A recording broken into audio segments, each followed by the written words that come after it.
Welcome back, everybody, to your three-man booth. Just one more week until the NFL 2021 season kicks off. Oh, my goodness. I'm Dan Salem with Phil and Bud. We've got a rookie quarterback takeover this season.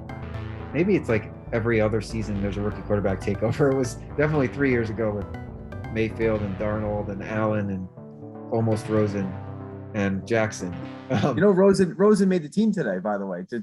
He did, and they cut Newton. I mean, shocking. I guess it's monetary decisions, but it's a well. I mean, goal. if you were New England, and you knew that you were going to go with Jones, why would you keep Cam Newton as a distraction on the sideline? Because you know, as soon as he gets like one bad game, they're going to ask him about why you don't think you're playing. He's a former MVP. He almost won a Super Bowl. I think it's more of a clearing of a distraction than clearing of a talent. Yeah, it's definitely best for Mac Jones's development and for the Patriots. I mean, he's absolutely going to get picked up too, which is super interesting because there's teams out there floundering, at least in their backup situation. I mean, Dallas cut all of their backup quarterbacks behind Dak, I think. So they're definitely going to grab somebody. The team is going to have to sign him that they are very confident with their starting quarterback. You're not going to be able to sign, for example, the Jets, right? The Jets have no real backup plan at this point if Zach Wilson gets hurt. So, but you're not going to bring Cam Newton into the Jets because, the first game that Zach Wilson is bad, people are going to be like, well, why aren't you going to Cam Newton, right? So you're going to have to put him in a system where you're going to go with the starting quarterback that's going to be the starting quarterback. No, I agree with you on the Jets. I mean, Mike White doesn't challenge Zach Wilson. If Zach Wilson gets hurt, the Jets will just trade for Nick Foles. But I mean, Chicago's got to make a decision on that. I mean, you're not going to pay somebody $9 million to hold a clipboard. Chicago's also starting Dalton over a superior quarterback, and they're getting roasted right now because the Patriots went to Jones already. But that's going to last 2 weeks, and we all know that. I mean, it's just a matter of. But I guess the point is, we're talking about Nick Foles. I mean, why would you even have him on the roster at this point? Just give him his guaranteed money and send him along his way. Like, when did they sign Nick Foles? Was it pre-draft? It must have been pre-draft. I don't remember. It was last year. Yeah, they had it. Last year. They traded for him last year. Right. So Chicago wasn't going into the draft targeting Fields. He just kind of fell in there, or at least I should say that. They saw the opportunity when they made the trade with the Giants to move up to get him. I don't know if that was always their plan. It just happened to work out that way. Okay, so the Bears traded for Nick Foles, then they overpaid for Andy Dalton. Then they traded up and paid heavily to get Fields. And they traded away a lot of their draft to get Mitch Trubisky. Yeah. One of these players better work out for them. That team's screwed otherwise. Are they still paying for that mistake or no? Because I feel like they're not really paying for that mistake anymore. My feeling is on Fields. If they don't start him by week 2 or 3, the questions are going to be starting to roll in. Why isn't he playing? If they're 3-0, it's going to be hard pressed to just take him out of which is why you should just start him now. They're not going to be 3-0. They're playing the Rams in week 1. There's no chance they're going to be 3-0. I know. I mean, they were good. They were pretty good 2 seasons ago, right? Didn't they have like a 10 or 11 win season? Well, the kicker hit the upright and lost in the playoffs against the Eagles. They snuck in the playoffs last year too. Did they really? They've made the playoffs the last 2 years. Yeah, last week of the season, they I forget who helped them. Maybe it was Minnesota, whatever. Okay, I don't see that happening for this team this year. So I guess they obviously think they're a lot better than everyone else thinks they are. So their first 4 games are the Rams, the Bengals, the Browns, and the Lions. Then you get the Raiders and Packers. So they could go 2-2 in that. But if we're all assuming that Fields is not going to sit on the bench all season like Lance in San Francisco unless they lose, why does the record matter? Well, I mean, you make a good point. I mean, if you're going to make the change, the record shouldn't matter. The pressure is going to mount after they get roasted against the Rams and Aaron Donald on Sunday Night Football for the world to see. I tend to agree with you, but this is why I think what New England did is so smart. Bill Belichick probably deserves the benefit of the doubt over most coaches for his decision making. You can argue they might actually have a better offensive weapons than the Patriots do. You don't have to argue that. That's true. The running backs are way better. Right. Way better. What about the speculation that Miami still in the running for Deshaun Watson? Their coach had to vehemently defend against that, right? He said that he only wants stand-up character guys in the locker room, and But he didn't deny the report. He didn't deny the interest. That's is because what I the heard. report is that the owner wants him bad. And if the owner wants him, the owner is probably going to get him. So what I heard today, the asking prices is still 3 number 1s and 3 number 2s or something stupid like that. If they're lucky to get a second round pick for him, they should take it at this point. He's probably not going to play this year. Why keep him? Or why don't you trade him for something? You just gave him a crap ton of money. I think that might hurt your franchise a little more than trying to at least trade for something. So, There's no way he's playing this season. The NFL is not going to let him play this season. It would look awful. There's probably no job in the world more secure than Roger Goodell. I would have to think that would be a bad showing for him. Tyrod Taylor's a very serviceable quarterback, and Houston's not going to be very good this year. Their defense is going to be terrible. They're going to have a good. mediocre They might be offense. the first 0-17 team in the history of the league. Right? I was going to say they should aim to bottom out and get the number 1 pick.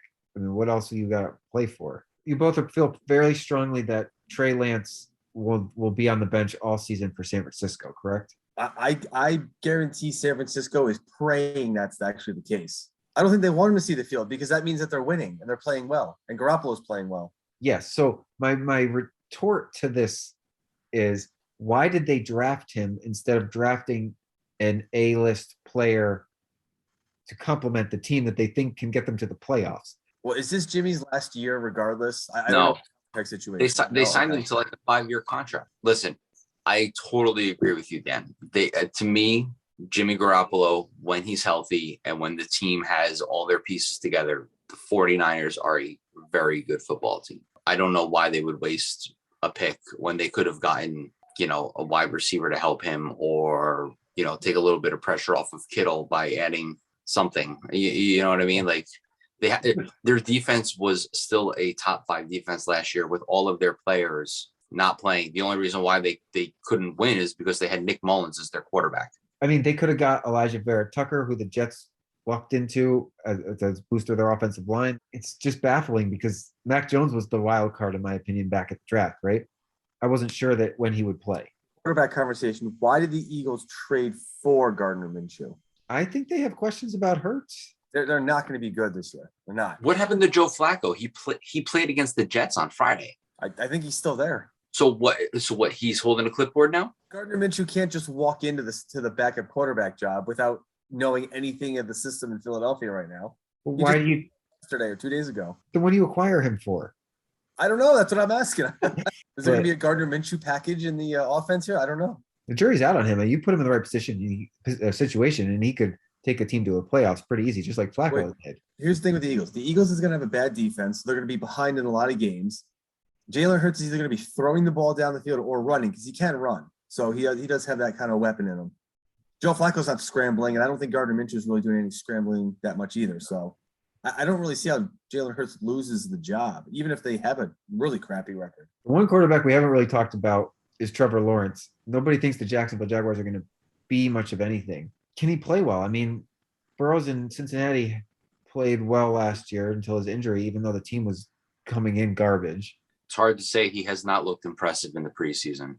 Yeah, and he doesn't have there's already rumblings. I said this to Phil last night. There's already rumblings in Jacksonville that some of the players don't like Urban Meyer and his college ways, which we could have seen that coming from a mile away.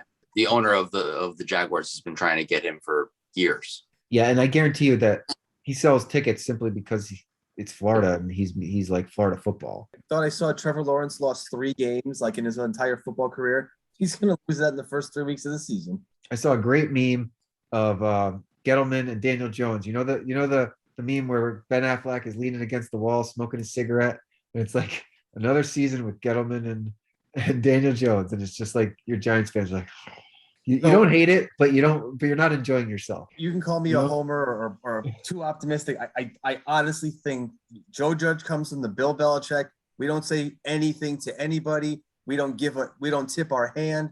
I honestly think they're going to surprise a bunch of here. So we're doing. I feel that, especially if Barkley comes back. I'm with you. They're a sleeper pick to do really well and win that division, and everyone's overlooking them, even though they added a ton which is of great. weapons. I want that. I don't want them to win the division. Let them pick Dallas to win the Super Bowl every year. I don't want to be picked. I want to be under the radar. when they just added like 2 or 3 more offensive linemen for They depth. traded for Great. one from Baltimore, and Yeah. I forget where the other one came from, but they just added 2 more linemen this week. They're going to be 3-1, but it was nail biting to get there, and he's going to be like, It might be.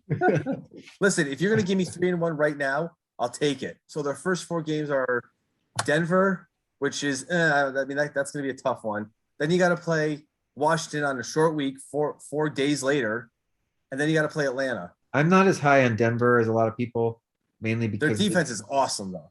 That's the thing that I'm concerned about. yeah, but Denver, they were a terrible football team last year with an awesome defense. But tell Dan what Sam Darnold's numbers are going to be week 1. Ha. I just got this kind of gut feeling he's going to throw for 3 touchdowns, 380 yards, no interception. No interceptions. So Phil, when you said that, listen, all joking aside, Robbie Anderson is going to crush the secondary. Crush them. Who's going to cover Christian McCaffrey? CJ Mosley? Come on. you asked that question, I was like, okay, so 15 QB pressures, 4 sacks, a lost fumble. This has got 35-6 written all over it. I am not on the Carolina Panthers bandwagon. I'll just put it out there. So what are Zach Wilson's numbers if Darnold's gonna rip the top off the football? I think he does fine. He just won't be able to get his team in the end zone. So is Mac Jones gonna have a stellar week 1? So who are the Patriots playing the Dolphins, aren't they? Yeah. Yeah, Tua versus Jones. It'll be interesting. I think he does well. I think New England wins. I mean, obviously we'll get into it next week, but I'm not sold on Tua. NFL week 1 is 1 week away. We'll make our survivor picks. Phil will make his ATS picks. He's going to flash the cash that he's going to lay down in the games. And we're going to get to watch some real football that counts.